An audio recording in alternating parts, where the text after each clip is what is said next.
Well, kingdom greetings and good morning. This is Wednesday, January 8th, 2025, and I want to share with you the 2025 theme that the Holy Spirit gave me just this morning concerning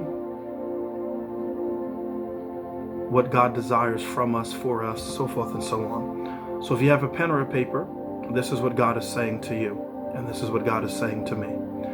This is the year of restoration, restitution, and recalibration for your quality of life. Again, this is the year of restoration, restitution, and recalibration for your for your quality of life. So we're going to begin to speak on that by developing series of messages that will align with God's thematic message. All right. So again, the theme for the year is 2025: restoration, restitution, recalibration. Who is this message for, and who will these series of messages be for? Number one, myself. To be totally honest with you, to be frank, I'm actually doing this as a experiment with myself.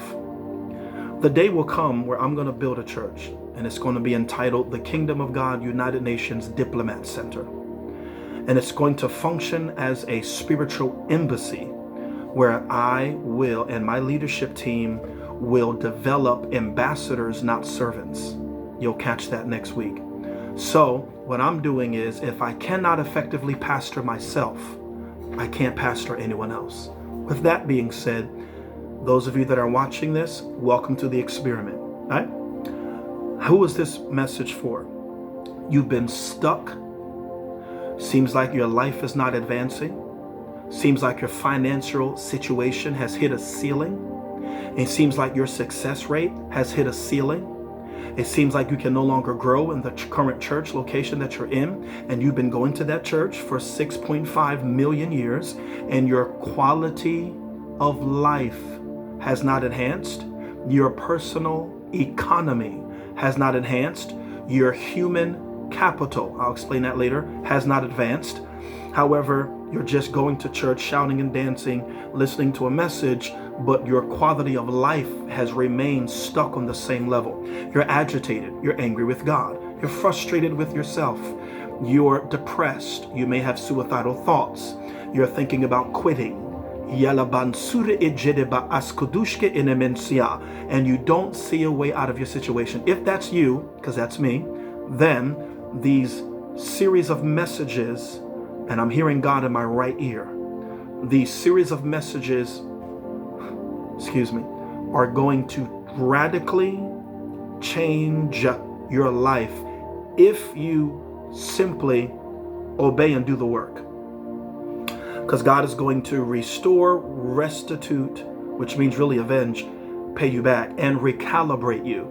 All right? Now, let me continue. This is the year that God wants us to do three things. Write this down. Pursue. Number two, overtake. And number three, recover all. You cannot recover until you overtake some things, and you cannot overtake some things until you engage the battle by pursuing. We'll explain that later as well. In this new year, God wants to teach us how to rebuild your life and its quality through the prophetic and the kingdom of God. What I've learned, especially in Middle Georgia area, that only 2% really understand the kingdom of God. And I'm not talking about citizens, I'm talking about leaders. If that. Therefore, the congregation is only as smart as the leader. You'll get that next week, right? Just having fun with you. But Isaiah the prophet said, if the head is sick, the whole heart is faint. So your quality of life is only going to grow as high as your leader's teaching. Jesus, that hurt. All right. So, you and I both need a new message. We're tired of hearing the same thing. Anyway, So God's going to teach us by the Holy Ghost and by these series of messages that the Holy Spirit and I are going to pick. Again, this is an experiment. I'm going to be teaching me, but you're going to be able to enjoy and experience and even grow a lot as you're listening to these messages, and I'm going to be preaching to me and you, but first me. So he's going to rebuild our lives and its quality. I'll explain all of this later through the prophetic, because the prophetic is not supposed to be pathetic. 2 Chronicles 20:20 shows us that the mantle of the prophet is integrated with heaven's economy or economic system. So when prophetic ministry is presented, it should enhance your finances. In other words, if there's a prophet in your life, you should be a millionaire. Again, this is not just about you giving them all of your money.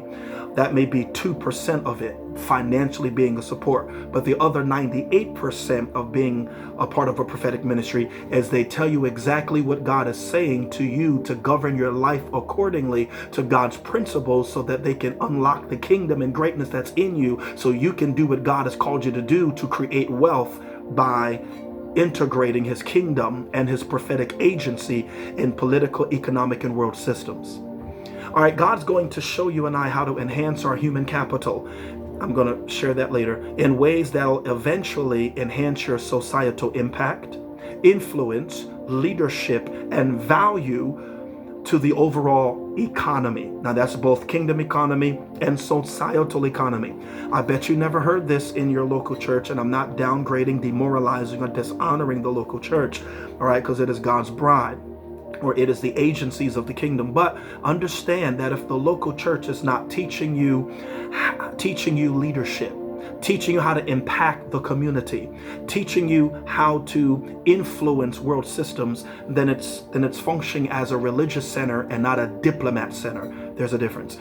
This year is going to take 10 things. Write this down, and then I'm done. All right, number one, in order for us to be restored, restituted, recalibrated, enhance our quality of life, and all of that stuff that I just mentioned, I'm not going to repeat it. This is going to take 10 things. Write this down. Number one, great faith. You and I are going to need great faith in this hour, all right? So we're going to have great faith in who God says you are and what God says you're capable of achieving through his Holy Spirit and kingdom principles. Simple as that. You're going to have to have great faith, all right, in who God says that you are. You're going to have to think. I'm going to give you a quick key. Stop thinking like a servant. Learn how to think as an ambassador. Part of the reason why most Christians are broke and they're tithing and giving offering, but yet they're broke, is because their Christianity has developed servant-minded people. Local churches have developed servant-minded people when Jesus told us that we're gods, we're kings, we're ambassadors, etc. Jesus taught us how to dominate. Genesis chapter 2, when God created man, the first assignment for man was to dominate. If the church is not teaching you how to dominate the marketplace, then, then it is not working for you, it's working against you. Leadership in the church is supposed to teach you how to dominate, how to take over, how to have dominion, how to discover your domain in the marketplace and take it over. If you're not learning how to do that, then you're not hearing the true gospel. Got it? Jesus preached the gospel of the kingdom, and I'll share that with you in detail. Number two, this year is going to take getting out of your own way.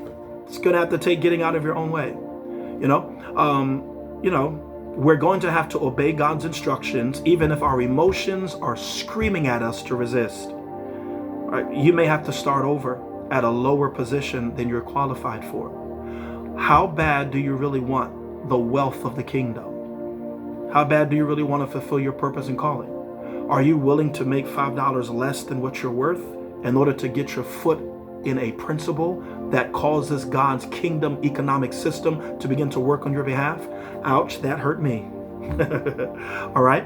Number three, get out of fear and live by faith. We're going to have to learn the rhythms of God's kingdom faith and how it works so we can see our long-awaited breakthroughs. Okay, get out of fear, live by faith. Number four, we're going to have to learn to do life, not just do church. If you're like me, You are sick and tired of being churched out with no results in your personal life. So we must learn how to do life with God, the Holy Spirit, and not just 2 days out of the week. Most churches in Middle Georgia and beyond teach you how to do church. Stay in church, honey. Stay in prayer meeting. Be an usher. Be a deacon. Be a prophet in the church. Be a preacher in the church. Stay fat in the church. Don't do this. Don't do that. But they never teach you how to dominate nations. They never teach you how to dominate societal structures. They don't teach you how to integrate God's prophetic or kingdom agency within political, economic, and world systems. But they teach you how to do church. Hear me, Jesus never preached about doing church. Matthew, Mark, and Luke, and John in the book of Acts is not about doing church. It's about doing the kingdom. As a matter of fact, Jesus never taught Christianity, even though we are Christians, meaning followers of Jesus Christ. Jesus' message was simple. Repent, for the kingdom of heaven is at hand. Simple as that. Jesus preached one message, the kingdom of God. And I'll share that with you in detail. All right. For homework, read Matthew 6:33. All right, here we go. Number 5, we're going to have to learn how to use kingdom strategy. We're going to have to learn how to use kingdom strategy. We're going to have to learn to grow in silence until God promotes us in public. Yes, we're going to have to learn to stop posting every move on social media. My brother Michael told me yesterday, Tylee, stop telling everybody what you're doing and just do it. All right, Mike, I got you. I got you, Mike. So we're going to have to learn in this year to use kingdom strategy.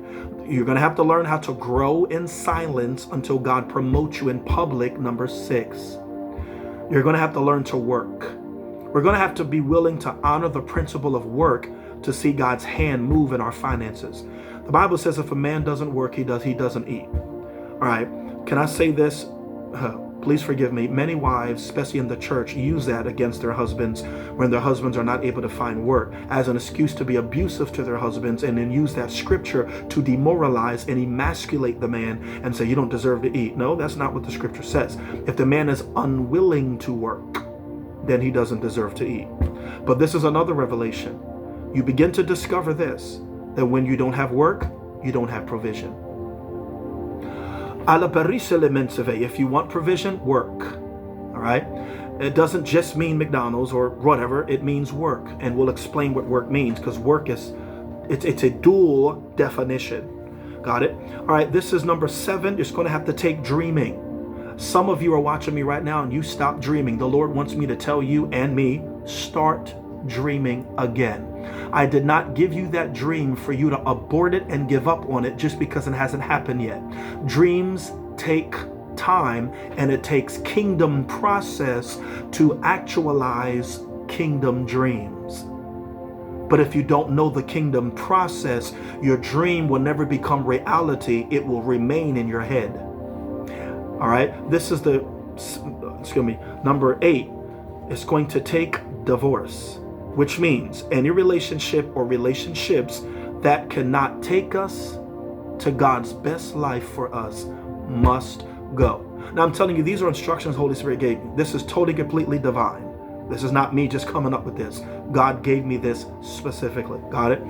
So we're going to have to start disconnecting from people, places, and things that's not, I hear the Holy Ghost, that's resisting our personal enhancement or preventing us from living our best lives, because it's preventing us from becoming our best selves, because most of the time they flatter us and tell us what we want to hear versus telling us the truth and cutting us so we can grow. Jesus said whenever God wants us to grow, he said God prunes you, which means whenever God wants you to advance and grow, he doesn't just water you, he cuts you. In other words, my God, whenever God wants you to mature and grow, he afflicts you.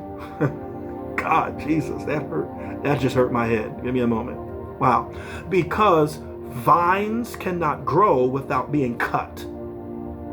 And so what's happening, I hear the Lord saying, is most of us, let me lift my hand up real quick. We're avoiding the cutting because it's too painful. But when the when the pain of being stagnant is greater than the pain of being cut, we'll get cut so we can grow and bear fruit. Thus saith the Lord of hosts. I'm loving this morning, by the way. And number 9, self-faith, Tylee. Self-faith, those of you out there. We're going to have to stop believing in everybody else and doubting ourselves. Stop doing that. Jesus said, love your neighbor as you love yourself. I know most church people say, that's pride. The flesh needs to die. The flesh needs to die, but it is a kingdom principle that you must learn to love you, honor you, value you. Listen, stop looking to be married and get somebody to love you if you don't first love you, if you don't value you. How can I value you when you don't value you? How can I value you to the degree you deserve to be valued if you haven't discovered your own value system to make me live up to? God is going to teach some of us how to increase our value system. Oh, that's thus says the Holy Ghost. In Hebrew, that's Koah Amar Yahweh. All right, here we go.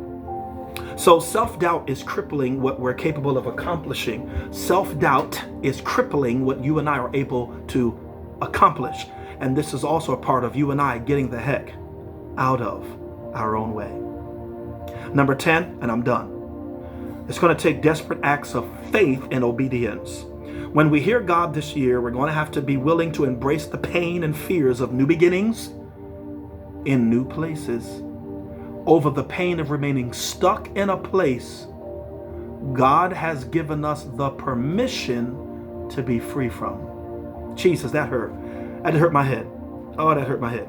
Okay, I'm over it. So, in other words, you're stuck in a place where God has given you permission to be free from. And why are you stuck there? Well, we're going to share that, but part of it is we're in our own way. It's not the devil. The devil's not that powerful. It's not witchcraft. That's not that powerful. If you're a citizen of the kingdom of God through Jesus Christ, making him Lord and Savior of your life, there's nothing that can hold you back except you. Hear me. Somebody needs to hear this. You're not stuck. Hear me. I'm prophesying to you. God said to tell you, I have given you permission to be free. Somebody needs to really hear that. I'm speaking as a prophet. God wants me to tell you, and he wants me to tell me, I have given you permission to be free. Why are you resisting my permission to be free? Why are you resisting my permission to let go? Peter would have never walked on water if he would have remained in familiarity, if he would have remained in his comfort zone. Get out of your comfort zone, stop babying yourself, grow up, Ty Lee, and step out of the boat and watch what you can achieve once you get out of the boat and step on the uncharted waters. Go into Jesus, which represents your destiny. This is also the year of Exodus. God has given you permission to be free. Well, that's it for right now. It's 18 minutes. That was long, but it was very important and very imperative. Listen, excuse the spot on my shirt. I didn't have time to clean it up, and I'm not trying to be perfect neither. Now, yeah, I got a spot on my church, but the revelation that I was giving you will change your life despite the spot. All right, just call me Mr. Spot. Anyway, have an amazing day. God bless you. Happy New Year. All that wonderful stuff. If you want to follow me, I'm going to do this. I'm going to do this as a pre-recorded, like I'm doing it now. Once I gain a following, even if it's just 5 of you, I'm going to create a group on Facebook, and I'll just share it with you, and then, or we'll do Zoom, and I'll just share it with you, and you can invite people. I'm not trying to build a church or nothing like that. I'm just sharing the word of the Lord to Ty Lee and sharing it with you. If it helps, great. If it doesn't, go on to the next. Love you. God bless you.